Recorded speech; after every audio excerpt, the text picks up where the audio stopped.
आपने शेयर किया है उसको लेकर आपने बताया कि किस तरीके से पत्थरबाजी और रत्नागिरी में बहुत बेहद चौंकाने वाले वीडियो आया है, वाक्य आया है, क्या है सर उसके बारे में? देखिए, सोशल मीडिया पे पूरी तरह से वीडियो वायरल है। वहां के स्थानीय लोगों से भी बात हुई, उन्होंने भी बताया कि किस तरह से 12 मार्च की रात को जब ये होली का त्योहार बनाया जा रहा था, पारंपरिक हमारे हिंदू भाई को सबको अधिकार है अपना अपना त्योहार बनाना, बिल्कुल अब त्योहार बनाइए।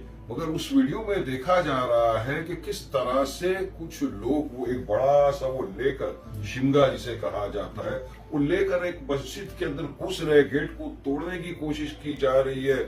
एक बार दो बार ऐसा सब बताया जा रहा है, नारेबाजी हो रही है। कुछ लोगों का ये कहना है कि वहां पर गुलाल फेंका गया, और ये सब हो रहा है पुलिस प्रशासन की मौजूदगी में। पुलिस खड़ी है, शांति से सब कुछ देख रही है, कोई एक्शन नहीं, कुछ नहीं। तो क्या पुलिस का दायित्व तो नहीं बनता था कि ऐसी चीज को रोके? अगर सिचुएशन एस्केलेट हो जाता, हाथ से चला जाता, कुछ राज्य में हो जाता, तो किसकी जवाबदारी होती? वैसे हम तो बीजेपी सरकार को हमेशा कहते हैं कि भाई आपकी जवाबदारी है। ये क्यों हो रहा है? क्योंकि कुछ बीजेपी ने अपने नफरती चिंटुओं को ओपन छोड़ दिया है कि आप जाओ मुसलमानों के खिलाफ अनाप शनाप बकवास करो, नफरत फैलाओ, अपनी गंदी राजनीति चमकाओ। उनके बयानों की वजह से इस तरह की घटनाएं महाराष्ट्र में आम हो चुकी। अब भी अगर महाराष्ट्र के मुख्यमंत्री ने इन बेलगाम घोड़ों के ऊपर अपना शिकंजा नहीं कसा, तो ये राज्य का वातावरण पूरी तरह खराब करेंगे, और उसकी जवाबदार पूरी महाराष्ट्र की भाजपा सरकार की होगी।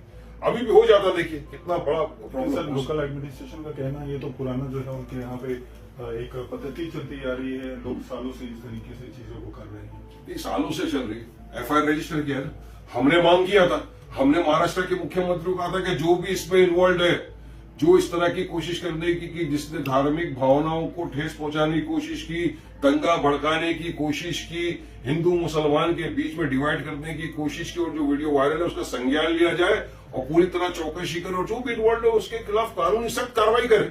ये तो हमारी मांग थी महाराष्ट्र के मुख्यमंत्री से, और हमारी ये भी मांग थी कि ये जो हो रहा है इसके पीछे जो वजह मेन है, वो जो उनके नफरती चिंटू जो आए दिन अनाप शनाप बकवास करते हैं, उन पे भी शिकंजा कसा जाए, उनके जुबान पे लगाम लगाई जाए, ताकि इस तरह की घटनाएं न हो।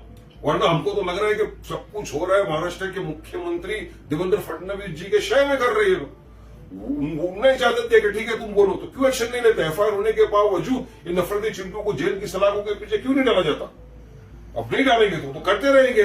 तो हमारी तो मांग है, अभी भी आपके माध्यम से भी बोल रहा हूं कि महाराष्ट्र के मुख्यमंत्री इस घटनाओं का, इस वीडियो का संज्ञान ले, और प्रॉपर से कार्रवाई करके जो भी इसमें इन्वॉल्व है उसको फौरी तौर से सलाखों के पीछे डाला जाए जल्दी से जल्दी, ताकि एक मैसेज जाए कि जो भी करेगा इस तरह की चीजें तो महाराष्ट्र सरकार बर्दाश्त नहीं करेगी। वरना सबको, देश को, महाराष्ट्र के राज्य को पता है कि आपकी मंशा, आपकी नीयत क्या है, आप प्रोटेक्ट करोगे तो फिर जवाबदारी आपकी रहेगी।